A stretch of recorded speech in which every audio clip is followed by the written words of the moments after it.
Hello friends, welcome back to the new video guys. In this video guys, I am going to show you guys how can you change your phone device name in your Tecno phone. Guys, you want to change guys your device name in your Tecno phone, so guys you can change it. And guys, now let's see how to change device name in our Tecno phone guys. In this video guys, I am going to show you friends how can you change your device name in your Tecno phone guys. So before starting video friends, I want to tell you guys if you're in my channel, so I first of all go and subscribe my channel, click the bell icon and my video. So now time to start video friends. First of all guys, open your phone setting to change your device name. So guys, after guys you can see guys this type of setting. So guys you will have to click on guys my phone setting, and guys click on your device name setting, and guys tap here, cut this name, and guys we will change into guys mobile. Example for guys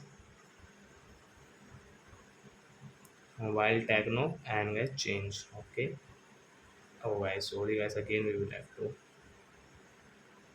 mobile Tecno. Okay, and guys wait here, and again guys click on OK.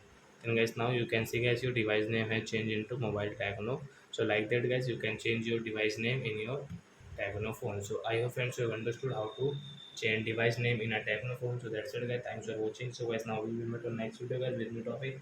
Before going guys, please go and like my video, subscribe my channel. Bye bye friends.